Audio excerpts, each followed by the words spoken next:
Starfield Shattered Space. $30 for 3 hours of prime slop experience. It's as bad as the base game, if not honestly worse. The one thing that Starfield has always done well is make some beautiful environments. In the base game and Shattered Space, sometimes you just have to take in these stunning views. And I don't agree with that at all. For example, I hate this. Like what is this? Why are there canyons here? Why there's no canyons there? Why? Why are there big rocks here? Did something explode? Rocks like this should just not be laying on the ground randomly here. I hate the sceneries of Starfield. It's unappealing. It just has currently a stupid red tint from Fallout 76 on it, and it makes no sense. fortunately, Dazra is full of rocky mountains that you can climb to admire the city and the bright red skies from afar. Anyway, that's about the nicest thing I could say about this expansion, because Shattered Space is yet another misfire from Bethesda and Starfield. They've spent the last couple That's pretty much everything in the past 10 years. months with a few nice improvements here and there, like I don't agree with this also. Starfield made a lot of updates where they didn't really add anything. There's only 3 real, maybe 4 real game updates that they added. And then there's a bunch of bugs fixes that actually increase the amount of bugs in total in the game, so they can't even be counted. The eat button, the mini map, the land vehicle that's extremely buggy and unpleasant to use, and I forgot the 4th one. There was something else. I don't remember what it was, but I think that maybe was... Doesn't matter. Starfield's still shit.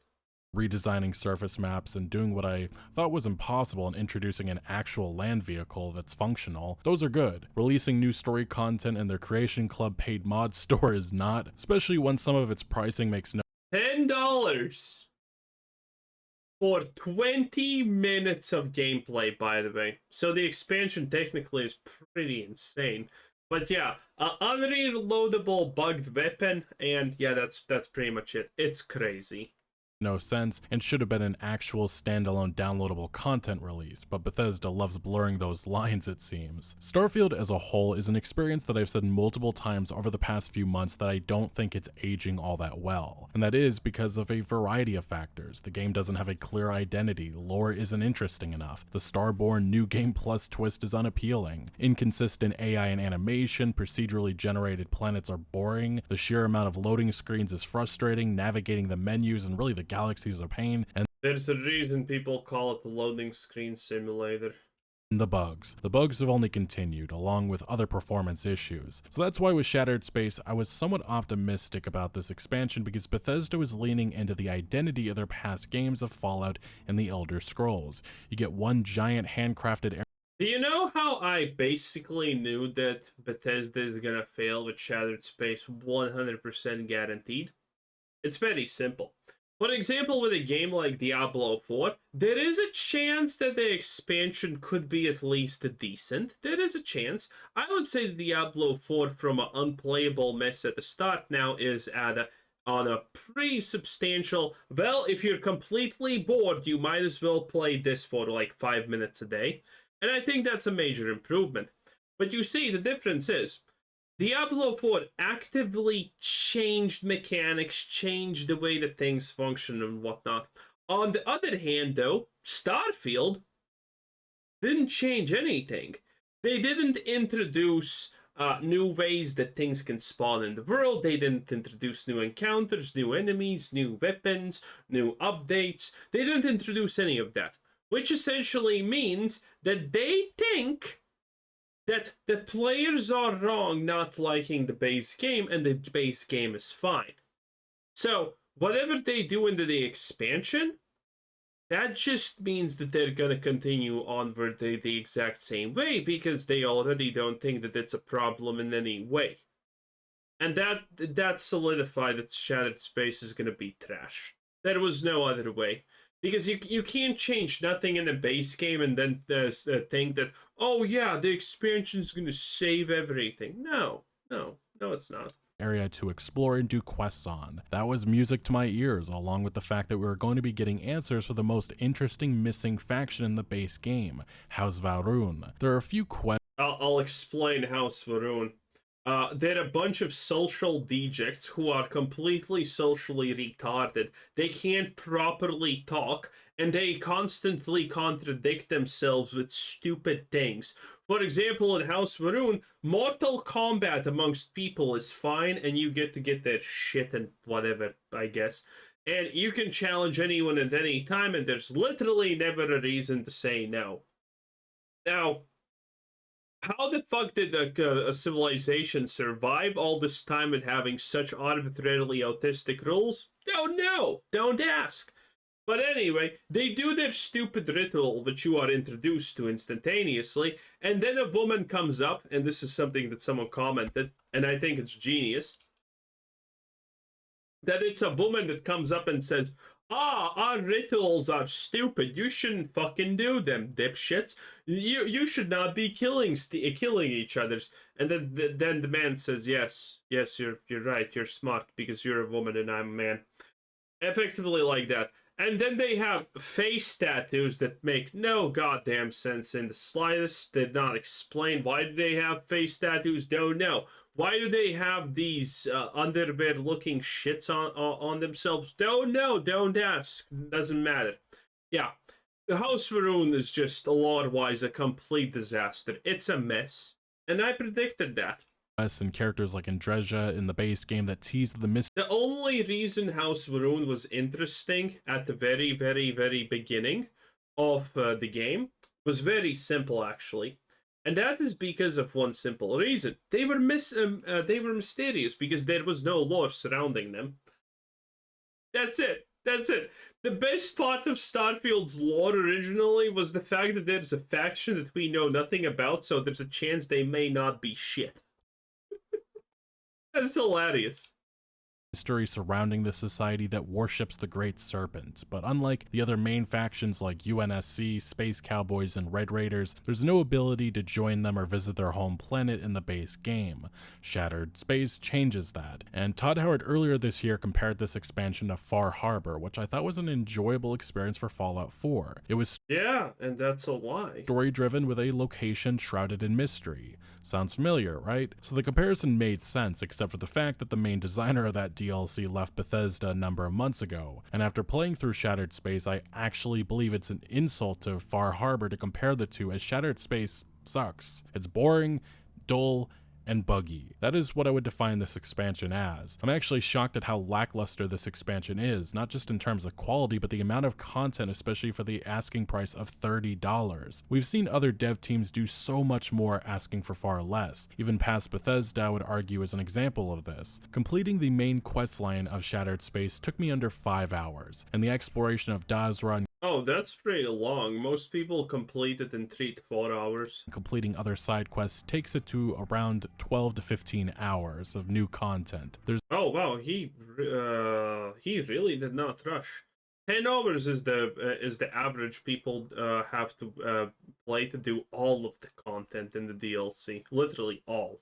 There's maybe 5 or so new weapons, no armor that was worth even touching, no companions that matter, no new skills, no new big gameplay mechanics, nothing for outpost building or anything to do with your ship. It's a very small journey made far worse because the actual handcrafted content just isn't good. So this expansion begins once you receive a staticky distress signal from a space station floating around in space. Triggering this took a little longer than expected, but once you get there, you obviously investigate what has happened. It actually starts out very strong. The interior of this location look great, and I genuinely love the horror-ish atmosphere here. It also makes use of zero gravity and does some cool things as you venture around this structure trying to figure out what's happened. Without getting too spoilery, House Varun conducted an experiment that caused things to go very, very wrong. A lot of people are dead and many others have been transformed into these hostile glowing blue phantom abominations. Eventually you get the space station into working condition and grav jump to the home world of House Varun. From there, this is where the expansion really begins. You're initially meant to mistrust, but very quickly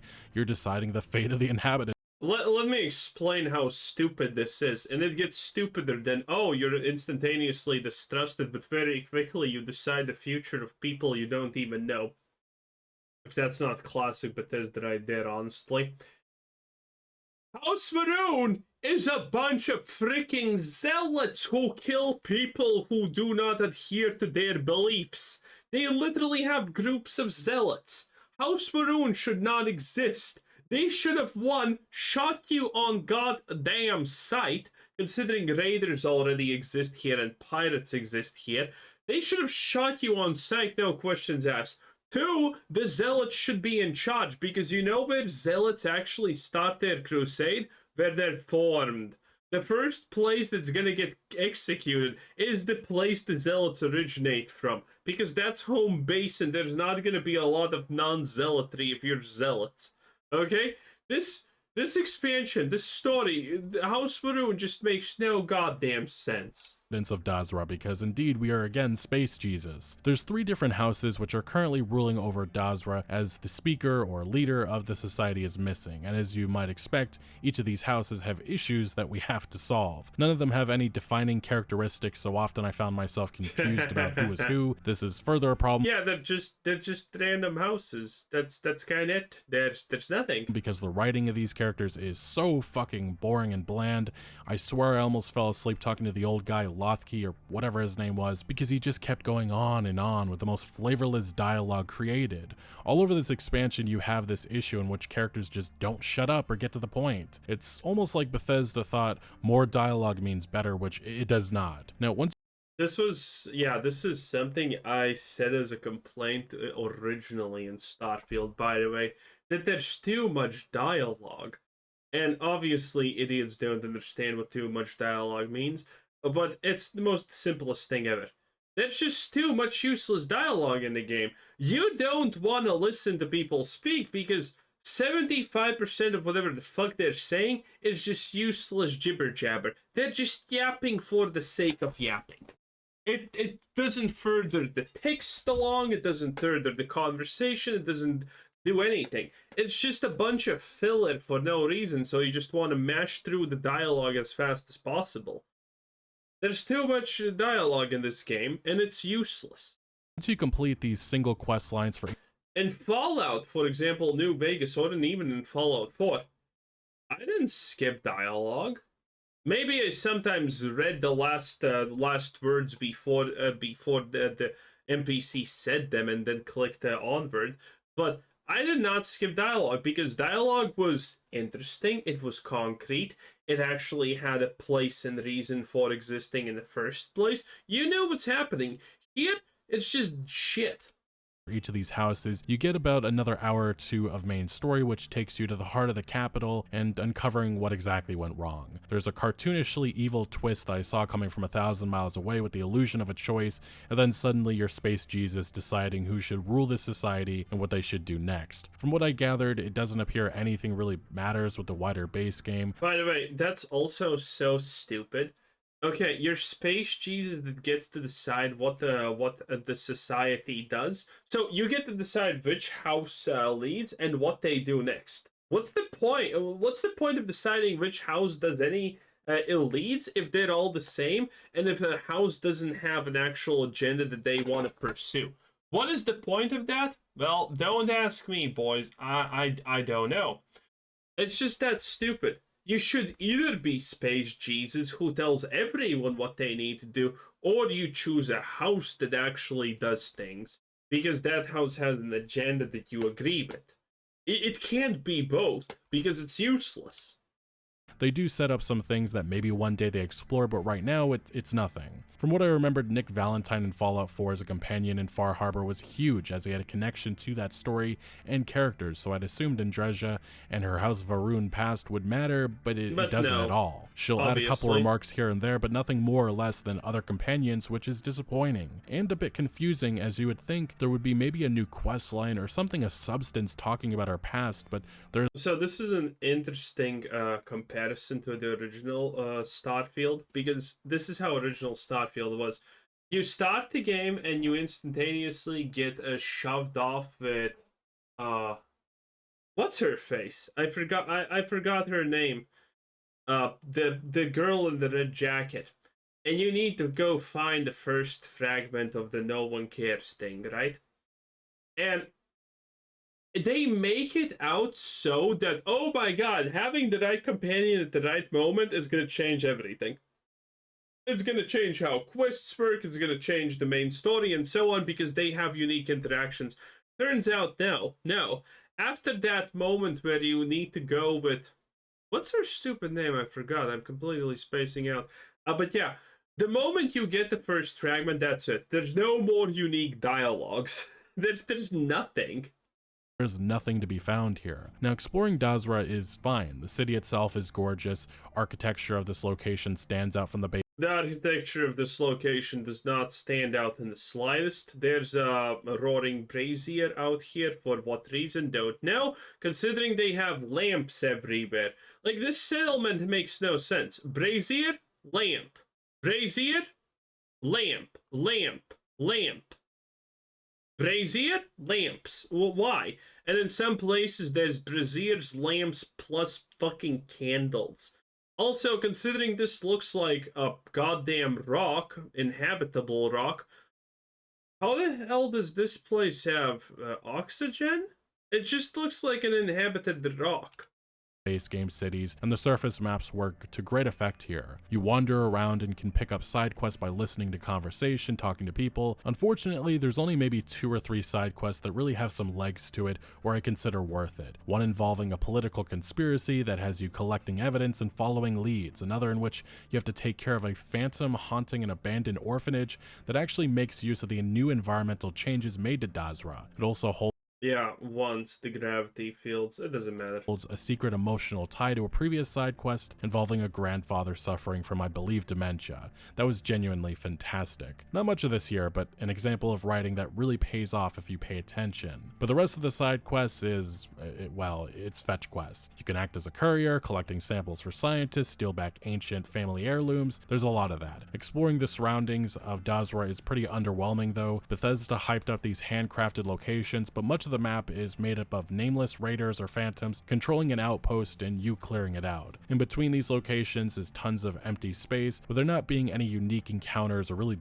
anything. It leans more into the same stuff you saw in the base game, which is a few alien monsters roaming the lands and a couple of plants that you can scan with your scanner tool. It's bland, boring, and unrewarding. In a game like Fallout, I wanted to explore the entire map. Exactly what you would expect from a Bethesda game nowadays. Because there was always a chance to come upon a giant group or settlement that I hadn't interacted with, and or discovering unique pieces of loot. But that's not really here at all. There are indeed some very impressive dungeons in which you face hordes of enemies that at the very least offer some decent gameplay encounters. That's barely a compliment, but it's things to do, I suppose. And that really is a summarization of this expansion. It's more of the same Starfield things to do. It's all the same things here, just alongside far more boring characters, storytelling, and world building. Even the political intrigue that is hyped falls flat on its face because nothing about any of these houses stands out. I'd argue even some of the acting performances here leave a lot to be desired. I genuinely thought Shattered Space would be an opportunity for Bethesda to create some excitement for this franchise moving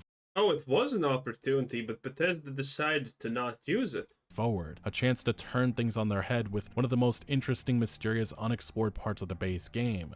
But they don't do that here at all. Even the difficulty in this expansion doesn't offer much of a challenge besides the final main story mission. Well, honestly, nothing really is a challenge here because this is how combat works.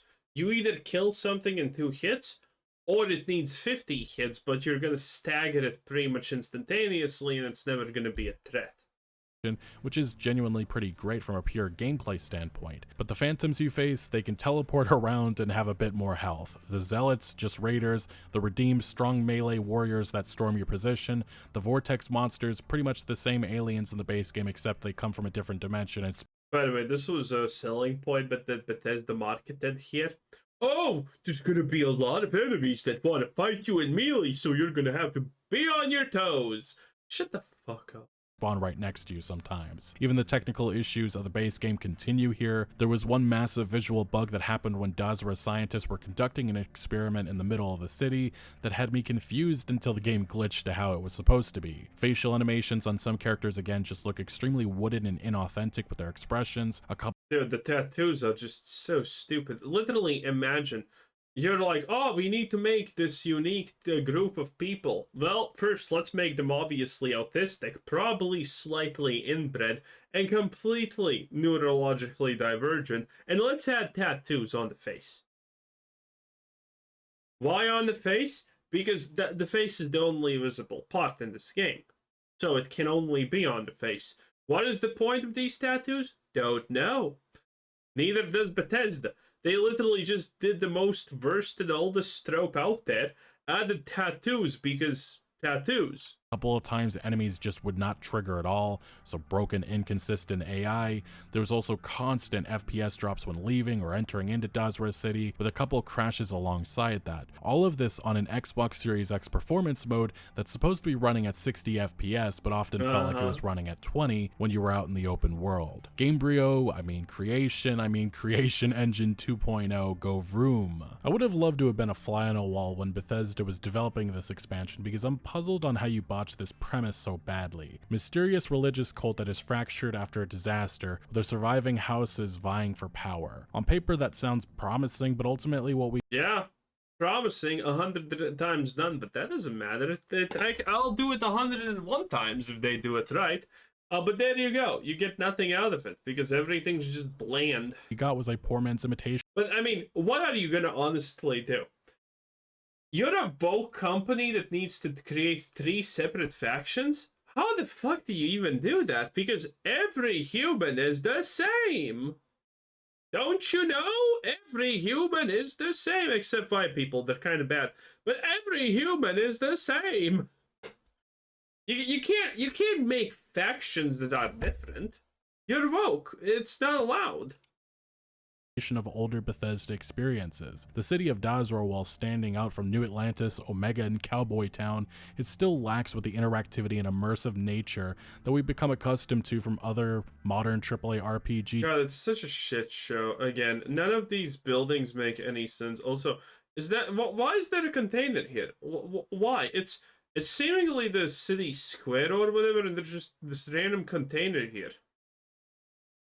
Again, whoever made this crap does not understand how anything in real life functions. That we've become accustomed to from other modern AAA RPG developers. It's Bethesda is not an excuse. People need to stop. Look at that, by the way. This is ventilation shafts, I'm assuming. It's Bethesda is not an excuse. People need. Because everything in this game is ventilation shafts for some stupid reason. So you have a ventilation shaft, you have a light behind the ventilation shaft for some reason, and then you have a ventilation exhaust stuck here for some reason. And also, this house, for some reason, is made in strange geometry.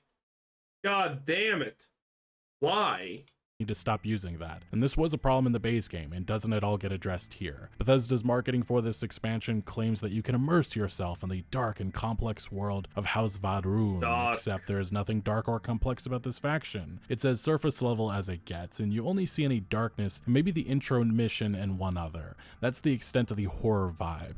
And then it's back to the samey shoot a bunch of things gameplay loop as the base game. You navigate a tense political landscape. Ah yes, the tense politics that has a couple characters endlessly bickering like children in a room, waiting for Space Jesus, that's us, to do everything for them. The only complexity here is how Bethesda's writers managed to input so much useless fucking dialogue that it made me bored after 20 minutes of being in Dazra. At the very least, they do incorporate more than enough dialogue choices based on our background. So if you're starborn or had parents, those options will appear as a way to better flesh out these conversations. However, none of this leads to any meaningful choice or anything of substance within the actual story. That is absent here. Uncover the history of the Va'ruun people and help decide the fate of the faction in the wake of a cataclysmic event. The history of these people is as unimaginative as much of the base game. The potential— what did you expect from Bethesda, honestly? was there. Again, if your most intriguing faction is just a faction that doesn't have any lore behind it, you're kind of fucked. was just squandered. I still also don't understand why or how the Varun Kai homeworld is hidden from the rest of the universe, but maybe that detail was shared by one of the expansion's many boring characters and the endless words that they spew. Maybe it's there, I don't know. No, not really. Everyone else found the planet also, so you know it is what it is. And the thing is, Bethesda's marketing for this expansion also had hyped up you can find unique weapons, spacesuits, and gear. And I've played most of the content here and came upon 2 weapons that were pretty cool. Everything else was completely useless, not even worth picking up. Most of the time you get credits after finishing a quest that at some point just becomes absolutely useless unless you've invested in building settlements or a ship, which in this game never felt truly worth the time investment, and this expansion didn't even bother touching upon any of that with new stuff. So this is what Bethesda feels $30 is worth, plus tax of course, which them not understanding the concept of value isn't. Wait, this is the city of Varun. She says maps were a mistake. Too surprising based on the Creation Club shenanigans or the microtransactions that they've tried selling in Fallout 76, but it definitely is not a precedent I like seeing being normalized, especially as other studios are eyeing even more insane price points than this. I guess after last year's Phantom Liberty, which might I add was sold for the same price, I really expected Bethesda would take a note from the CDPR playbook in which they go out Hell no, Bethesda's special in how stupid they are. of their way to revamp the game. Cyberpunk 2077 notoriously had a disastrous launch, the performance, the bugs, but its foundation was good, although it needed a lot more, and CDPR did exactly that. Bethesda, on the other hand, decided to add to the game with some decent quality of life improvements, I'll say that, but nothing that fundamentally changes or fixes the divisive mechanics in the game. Like, I enjoy the Rev 8 land vehicle, but none of the game was designed around it, and at most it can get you from point A to point B a little bit faster. If anything, driving that land vehicle around the outskirts of Dazra is quite the headache. And more of a somewhat funny observation than anything else is that we are apparently the only individual in the universe that owns and can drive a vehicle. But even with Shattered Space, Bethesda decided to create a traditional BGS experience in Starfield's universe that mostly just ignores a lot of the base game elements that people didn't love, like ship travel, procedural generated planets, and playing Menu Simulator. Unfortunately, it just didn't work at all. Blame this failure on lack of talent or technical constraints, but it's not good enough, whatever the excuse. And it's a trend, one that is sticking like glue with this company, and the answer isn't simply to keep putting bandages on this problem, but maybe the need to blow things up. Bethesda supposedly still has grand ambitions for Starfield, with Todd Howard early. Wait a minute. Again, how little does the design of anything actually make sense here? Look at this. Okay? You have a staircase that's covered in dirt, a lit brazier, and rocks growing on the staircase? Why? How?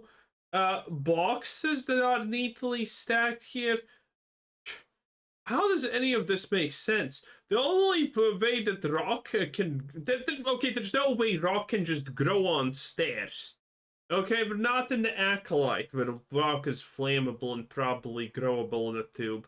Okay, just none of this makes sense. It's just so sad. The answer isn't simply to keep putting bandages on this problem, but maybe the need to blow things up. Bethesda supposedly still has grand ambitions for Starfield, with Todd Howard. I love how they try so hard to make Todd Howard not look like a midget. It's hilarious. Because keep in mind, Todd Howard is something like 5'2" or whatever. He literally is not, he literally could not punch above my ankles. It is insane. And ambitions for Starfield, with Todd Howard earlier this year indicating another expansion would be coming next year. I'd assume with Shattered Space being story-focused, the next would be more about gameplay, kinda like the direction they took after Fallout 4's Far Harbor with Nuka World. But yes, there is at least one more expansion coming, and the plan was to keep this going for years to come, as long as the interest is there. And that's key, because Starfield has been doing alright in terms of player numbers, and I find it hard to It's a Bethesda game. The Bethesda fanboys are gonna play it, but again, it's not really doing all right. The sales for this shit are atrocious. believe Shattered Space will be winning back any players or bringing in new players. If anything, I'd assume it will have the opposite effect, as I can't see many people going out of their way to spend $30 on something that just isn't good at all. No, by the way, if you look at the Steam charts, Starfield Steam charts, If you look at Starfield's Steam shots, its all-time peak was a whopping 330k players. That's a decent thing. And when this expansion came out, it shot to a whopping 20k peak of concurrent players. From a peak of averaging, like 7k or almost 10k, let's see. Let's say, yeah, the 10k average, even though the average seems to be 5 to 8 at the super maximum. But yeah, that's it. That's it. No one is playing the expansion. No one is interested in the expansion. That's the reality of it. The expansion is trash and it's dead and no one cares. Anyway, that was a Legacy Kill HD. 10 out of 10. Bye.